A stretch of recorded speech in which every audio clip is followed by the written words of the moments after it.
نحمده ونصلي على رسوله الكريم أما بعد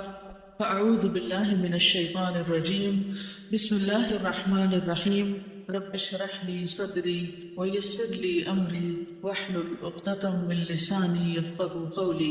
میت کی روح 40 دن گھر آتی رہتی ہے اور مومنین کی روح جمعہ کی رات کو، شب برات کو اور عیدین کو اپنے گھروں پہ آتی ہے۔ یہ بات مشہور ہے کہ اس دن روحیں آتی ہیں، ایک تو جمعرات کے دن آتی ہیں اور ایک جو ہے عیدوں کو آتی ہیں اور شب رات کو آتی ہیں۔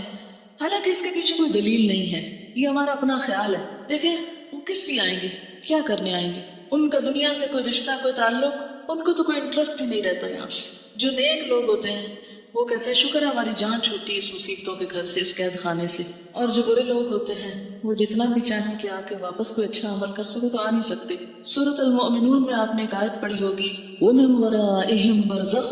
إِلَىٰ يَوْمِ يُبْعَثُونَ،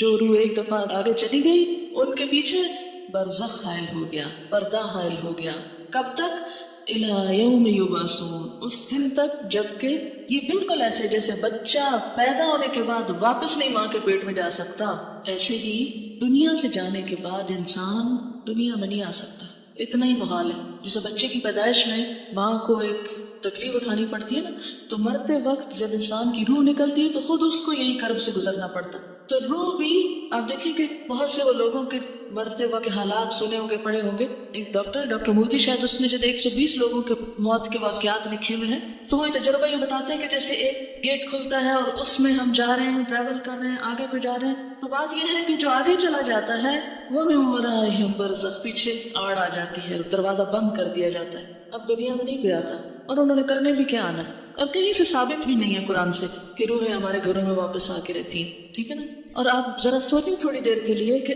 اگر آپ کو مرنے کے بعد آپ کے گھر میں بار بار آنے کی اجازت دی جائے تو آپ کا حال کیا ہوگا بتائیں ذرا۔ آپ دیکھیں گے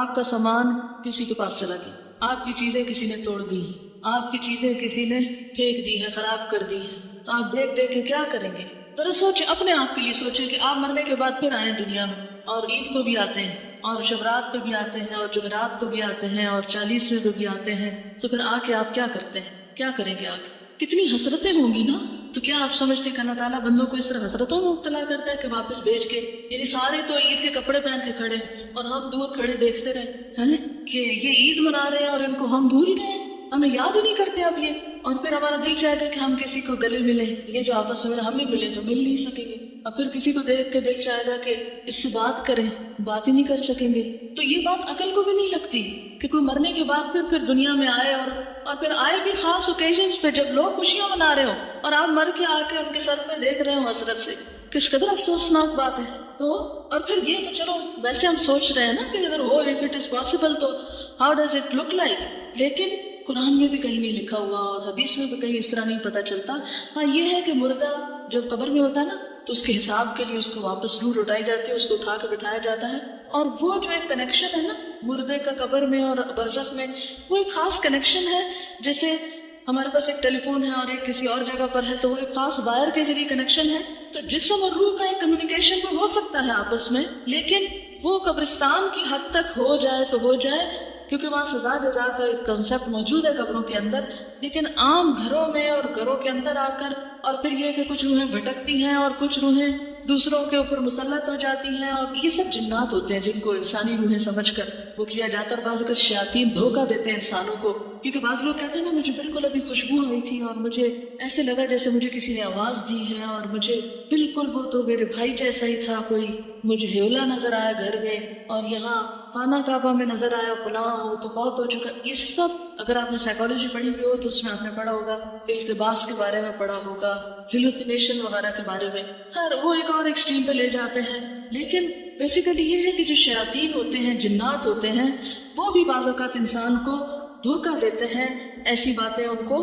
بھٹکانے کے لیے، بہکانے کے لیے، ان کا عقیدہ خراب کرنے کے لیے، بگاڑنے کے لیے ان کو بھول بھلیوں میں ڈالتے ہیں، ان شکلوں میں آ جاتے ہیں، ٹھیک ہے نا۔ تو جو چیز قرآن سنت سے ثابت نہیں بس اس پہ خاموشی اختیار کی جائے، نہ کہ اس کے آگے ایک نیا دین گھڑ لیا جائے اور پھر کھانے پکا لیے جائیں۔ اب دیکھیں مردہ خود تو حلوہ کھا نہیں سکتا اور ہم اس کو خوش کرنے کے لیے حلوہ بنا رہے ہیں۔ اب مثلاً آپ کسی کے گھر میں جائیں اور وہ کہ ہم نے آپ کو خوش کرنے کے لیے یہ سب کچھ پکایا ہے اور کھانے نہ دیں آپ کو، یا آپ کھا نہ سکیں اس کو، آپ کتنے خوش ہو کے لوٹیں گے؟ اچھا، بعض لوگ ایک مغالطہ دیتے ہیں، وہ کہتے ہیں یہ جو آتا ہے نا تنزل الملائکۃ والروح فیہا باذن ربہم من کل امر سلام، کہ ليلۃ القدر میں روح اترتا ہے،